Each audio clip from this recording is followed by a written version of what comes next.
Evet, günaydın. Günaydın. Evet, Volgograd'da bir günlük ekstra dinlenmeden sonra saat 9 gibi yola çıktık. Otel Lambert'te kaldık. Güzeldi, çok memnun kaldık. Böyle aslında bir villa. Gayet iyiydi. Volgograd'ı çok güzel gezdik. Tabii ki Stalingrad eski adıyla. Burayı anlamlı kılan, İkinci Dünya Savaşı'nın belki de dünyanın kaderini değiştiren Stalingrad Muharebesi. İkinci Dünya Savaşı bundan sonra artık Hitler'in yenilgisiyle sonuçlanan bir sona doğru başlıyor. 2 milyon kişi burada ölüyor. Alman kuvvetleri kentin %90'ını ele geçiriyor. Çok 900 metrelik dar bir şeritte Rus kuvvetleri sıkışıp kalıyor. Artık burası yok olma ve var olma savaşının yapıldığı yer. Bütün Rus halkı savaşıyor burada. İlk Almanlar kenti kuşattığında ve saldırdığında 187 bin kişi Rus Kızıl Ordusu. Sonrasında 2,5 milyona kadar çıkıyor. Sayı ve silah üstünlüğüyle. Silahları da çok zayıf. O 6 aylık, 8 aylık kuşatma ve savaş boyunca deli gibi silah üretiyorlar. Ve Almanlar burada 900 bin kişiyle geliyorlar. Almanlar, Hırvatlar, Rumenler, Slovaklar, İtalyanlar hepsi var burada. 900 bin kişiyle geliyorlar. 6 bin kişisi ancak evlerine dönüyor. Burada imha ediyorlar Doğu cephesini Almanların. Böyle bir kent. Onlar için çok anlamlı. Onların Çanakkale'si diyebilir miyiz Özhan Hocam? Evet, günaydın. Rusların kesinlikle Çanakkale Savaşı, onurlu bir direnişi emperyalizme karşı. Emperyalizme zamanında direnen her halk gibi bunlar da çoluk çocuk yeri geliyor baltayla, işte kürekle işgalci Alman kuvvetlerine karşı direniyor. Çok büyük bir savaş bir kere ama sonunda bak anlatırken bile tüylerim diken diken oluyor. Sonunda ülkelerini onurlu bir şekilde işgalci Hitler ordusundan kurtarıyorlar ve senin de dediğin gibi bunun başlangıcı orada başlıyor. Bir de hep Amerikan yapımı veya Avrupa yapımı İkinci Dünya Savaş filmleri gösterildi. Öyle bildik ama esas İkinci Dünya Savaşı'nın dönüm noktası burası. Burada bitiyor savaş. Tabii en büyük kahramanlardan birisi keskin nişancılar da Tabii. burada. Dün ziyaret ettiğimiz Mamayev Kurgan tepesi eski bir höyük aslında ve Volgograd'ın en yüksek tepesi. Vasili Zaitsev'in de Rus keskin nişancısı ve kahramanı mezarı orada. 35 bin askerle birlikte. İzlememiş olanlar için, ki herkes izlemiştir belki ama Kapıdaki Düşman, Stalingrad Savaşı'nı anlatan güzel bir film. Dün akşamdan planımız biraz erken çıkmaktı ama işte akşam motor bakım falan filan öyle olmuyor. Sabah trafiğine kaldık. Wow. Gelen kamyona bak. Devam et. Yok, aramıza girmesin bir şey ya. Hadi yürü. Ha, bir de genelde şunu da söyleyelim.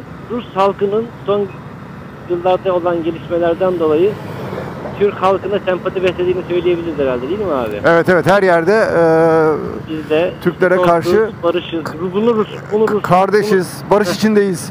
Bunu Ruslar diyor. Yani Rusya içinde yaşayan diğer halklar değil, bildiğiniz Slavlar söylüyor. Bu da hem güvenlik endişemiz bayağı bir ortadan kaldırdı ki zaten benim yoktu. Hem de tabii ki böyle Atatürk'ün de dediği gibi yurtta sulh değil, hem de sulh mottosuyla anılmak güzel bir şey. Barış güzel bir şey. Barış gülümseten bir şey. Barış umutlu bir şey. Doğru tarafta yer almak güzel. Haklı tarafta yer almak tabii ki. Evet, bu duygular içinde Volgograd'dan ayrılıyoruz. Kuzeye ve doğuya doğru yolumuza devam. Bugün Saratov ve devam edebilirsek Samara'ya doğru yaklaşmaya çalışacağız.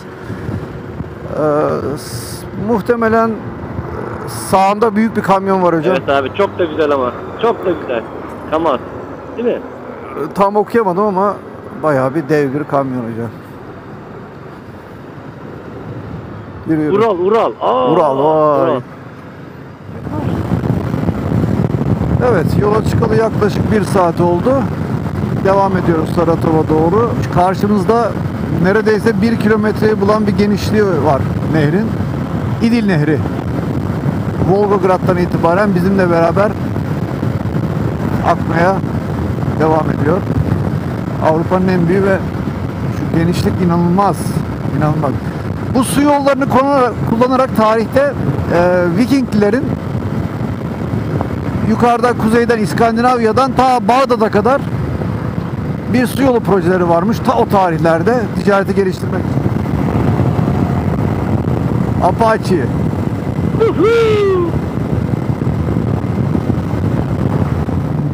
Buranın saatiyle 4:05. Hava biraz serinlediği oldu. 28 dereceye düştü. Saratova'da yaklaşık 50-60 kilometre bir şey kaldı. Buğday tarlaları iki tarafta da var. Buğdayların ne kadar uzun boylu olduğunu görüyorsunuz. Yani tam hem buğdayı hem de samanı. Bayağı bol olur bunların. Saratov'u geçelim, Samara yakınlarında kalalım. Hayırlı yolculuklar. Hadi bakalım. Saratov'dan geçtik. Saat 3-4 gibi. Çok rüzgar var. Karşıdan geliyor rüzgarda ve neredeyse konuştuklarımız anlaşılmıyor Öztan'la, değil mi hocam? Evet çok zor anlaşılıyor. O yüzden biraz Yani acil konular dışında sohbet edemiyoruz şu anda artık. Şu anda Volks diye bir kasabaya yaklaşık 50 kilometre mesafede. Orada konaklayacağız. Güneş saat 9 gibi battığından daha yaklaşık 1,5-2 saatimiz var. Evet, artık saat 8 oldu. Biz de ana yoldan 5 kilometre içeride Volks kasabasında konaklamaya karar verdik. Burası komünizm yaşamaya devam ediyor sanırım. tabii. Evet, Volks'a geldik. Burası meydan, burası belediye. Küçük, şirin bir Sovyet dönemi kasabasına benziyor değil mi abi? Evet. Geniş caddeler, yani kasabaya göre geniş caddeler. Şurası belediye parkı belli. Şöyle tek katlı, iki katlı binalar. Çok hoş bence. Kesinlikle. O gün geldi artık. Sibirya'ya giriyoruz. Bu bıçağı yanımızdan ayırmamamız gerekiyor. Ekmek doğramak için. Yaklaşık 11 saatlik sürüş ve 520-530 kilometrenin ardından Samara'yı geçip Volks diye ufak tatlı şirin bir Sovyet döneminden kalma kasabaya geldik. Güzel bir Gostritsa bulduk 1800 rubleye. Kahvaltı hariç, yemek hariç. O yüzden de biz hemen markete gittik. Şöyle şunları aldık. Adam başı öğünümüz 3 dolara geliyor. Değil mi abi? Domatesimiz, konserve balıklarımız, fasulyemiz, ekmek, abidik gubidik keçi peyniri bile var. Bir karnımızı doyuralım, tekrar görüşürüz. Bay bay.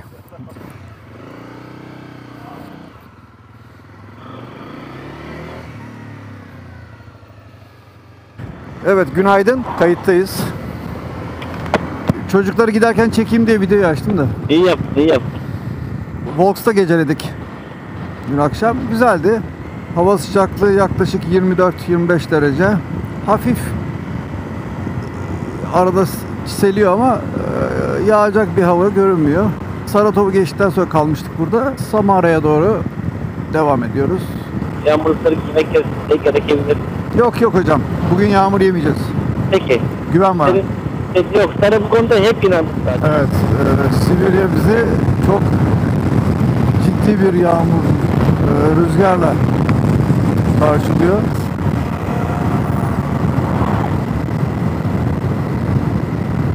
Evet, Tolyetti'ye girdik.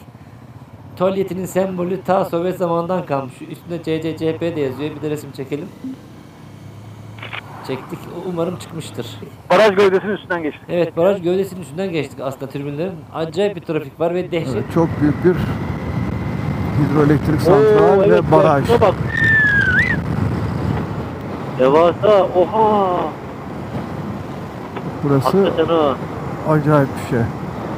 Şu anda altımızdan hidroelektrik santralin türbinlerinden geçen su türbinlerden geçerek bizim altımızdan geçiyor ve bu tarafa doğru akıyor. Belki videoda fark ediliyordur.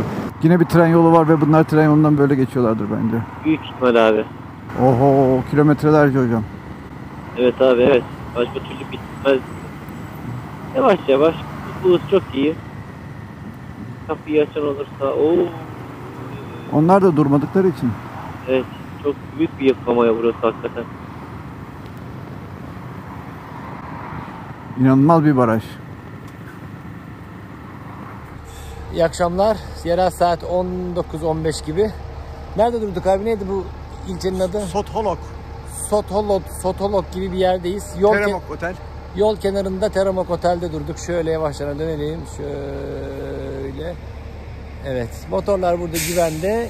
Geceliği 2800 ruble 2 kişi. 3 kişilik oda tuttuk. Normalde 2000'de ama oda yokmuş. Her şey güzel. Şimdi bir de ulaşacağız bakalım bugün ilk kez. Şöyle mi göstereyim? Yok, Motorları. Evet. Hadi bakalım bir duş alıp yemek yiyelim. Günaydın. Vaktimizi aldık. Tamam. Evet, yürüyoruz.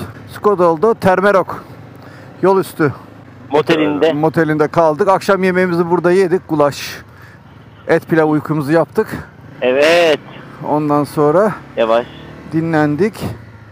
Hemen otoyolun kenarı olduğu için tabii şehir içinde kalmaya göre çok avantajlı. Bugün 17 Haziran Cumartesi hocam. Tam tamına 2 hafta oldu. 2 haftayı bugün tamamladık. Kaldı 2,5 ay Allah'ın izniyle. Evet. Hava sıcaklığı 34 derece. İrtifa. İrtifa 37 metre. Evet, yavaş yavaş Sibirya'ya doğru yaklaşıyoruz. Doğuya. Daha da doğuya. Evet, doğuya. Sinyal. Evet, değişmez diyaloglarımız, sinyal. Evet, güzel bir gün. Dün kapalı ve yağmurlu, ara yağmurlu havadan sonra şimdi yine M5 Ural otoyolu diye geçen Moskova'dan başlayıp Samara'ya kadar, oradan da Ufa'ya devam eden Türkiye'nin Rusya'nın en önemli ulaşım yolu. M5 Ural'da yolumuza doğuya doğru devam ediyoruz.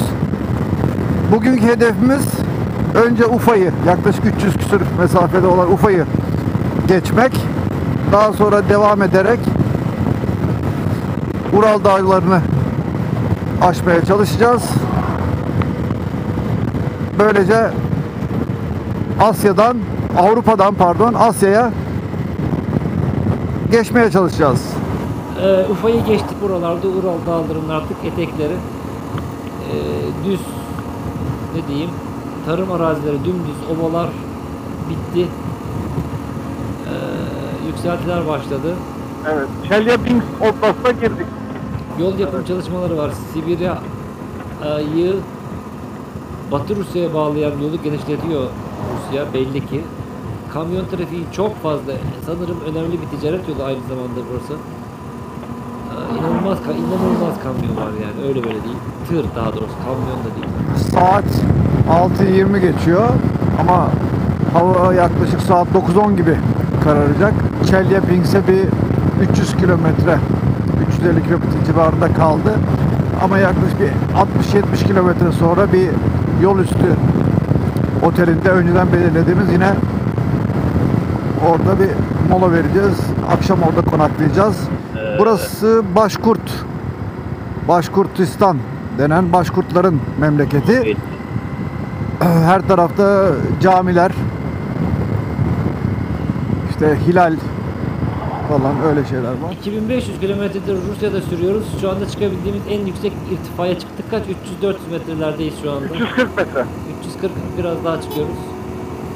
İnanılmaz bir tır trafiği vardı. Bugünü tır trafiğinle anacağım. Ciddiyim. Şu anda Simpas'tan geçiyoruz. Evet, Simpas doğru. 380 metre. İyi ki simde kalalım falan demedik yani. Çok uzun bir tır kuyruğu vardı.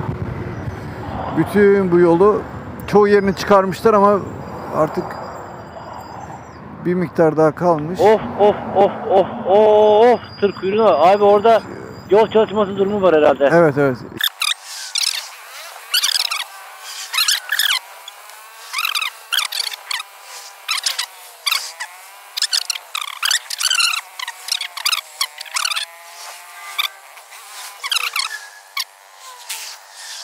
Abi duruyorlar ya. Da orası çok Oradan da daha da sıkıntı. geçemeyiz abi. Çok pis. Şurası pis biraz. Neyse, kaydı sonlandırıyorum hocam. Evet, kayıttayız. Merhaba. Şu anda evden çıkalı 5000 kilometre oldu. Ve 15. gündeyiz. Özhan hocam. Evet. Çok uzun bir mesafe. Söylemesi kolay ama hem gelmesi hem sürmesi zor bir kilometre. Zor bir coğrafyadayız işin aslı. Evet, 5000. kilometreye tam Uralların ortasında geldik. 15 günde 5000 kilometre yaptık hocam. Ve bu 15 günde neler yaşadık neler. Çok yağmurlar, çok sıcaklar, Karlar dolular. sisler, dolular, karlar. Şunu da unutmadan söyleyelim. Ufa'nın çıkışında öyle uykusuz gelmiş ki sıcaktan 32-33 derece dümdüz otoban sürüşü.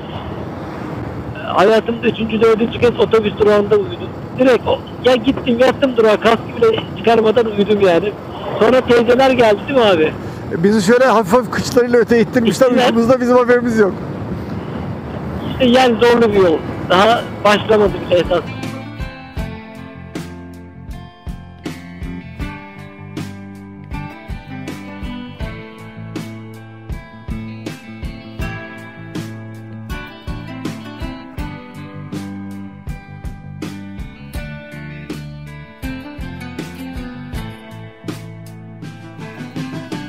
One day in the year of the fox came a time remembered well, when the strong young man of the rising sun heard the tolling of the great black bell.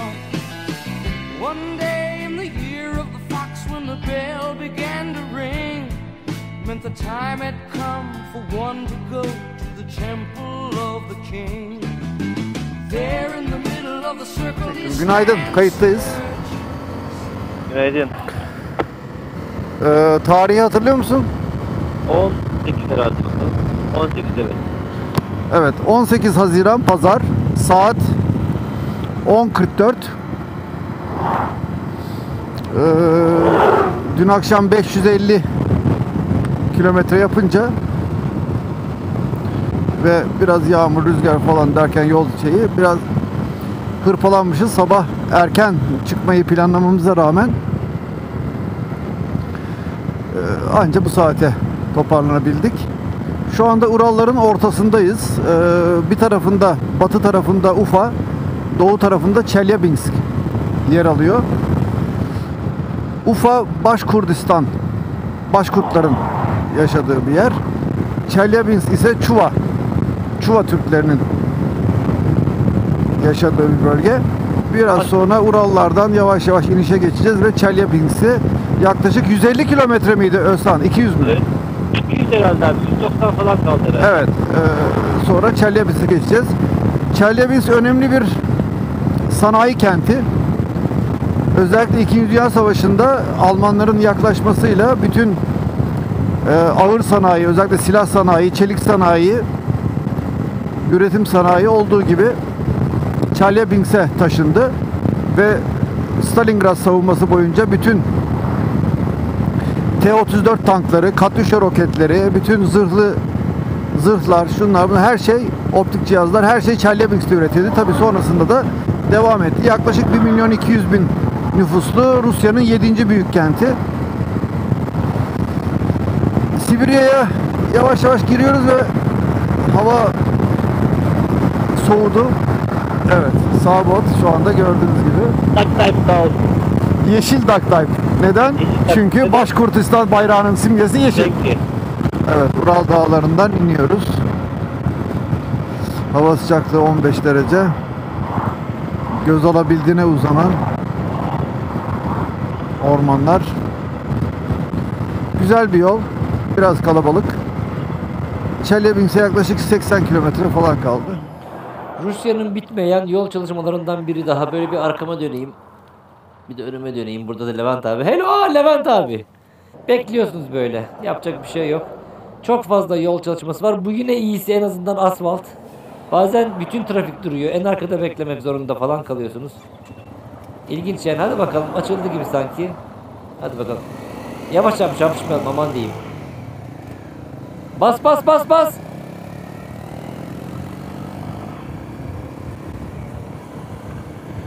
Evet. 19 derece. 19 derece. Bugün yağmur ve 14 dereceydi. Bayağı üşüdük. İçime ilk kez motor sürerken kas tüyü mont gideyim yani o derece. Kurgan'da kalacağız bugün. 87 kilometrelikte yolumuz kaldı. Görüşmek üzere. Kurgan'a geldik. Karşımızda eski Sovyet dönemi nesi diyelim yapısı. Kurgan olduğunu belli ediyor. Herhalde buranın da sembolü buğday.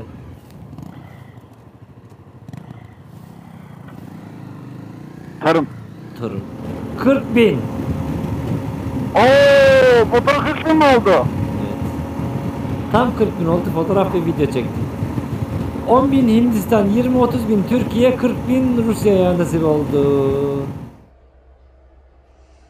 Bugün Sovyet döneminden kalma bir Kostritsa'dayız. Just one touch of his trembling hand, the answer will be found. Daylight waits while the old man sings, Heaven, help me. And then like the rush of 1,000 wings, it shines upon the one.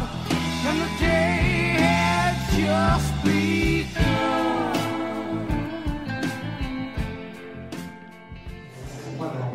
Dün akşamki soğukluğu çok hırpaladığı için biraz geç kalktık. Saat 12 civarında. Tipik bir kahvaltı. Yumurta dünyanın her yerinde standart can kurtarır. Yulaf haşlanmış, süt ve suyla haşlanmış yulaf lapası. Ve harika bir yiyecek ve çayımız. Ve tabii güzel Rus ekmekleri. Afiyet olsun.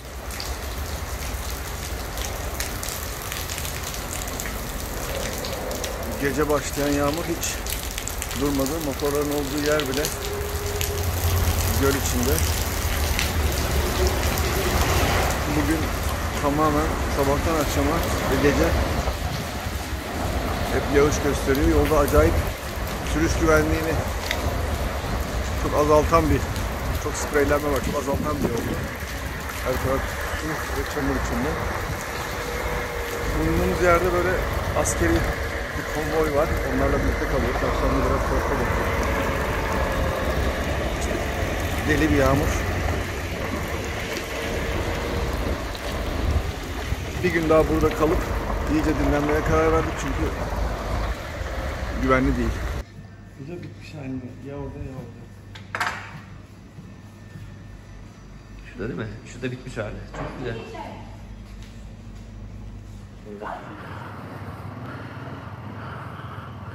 Evet, 20 Haziran Çarşamba ya da Salı bilmiyoruz.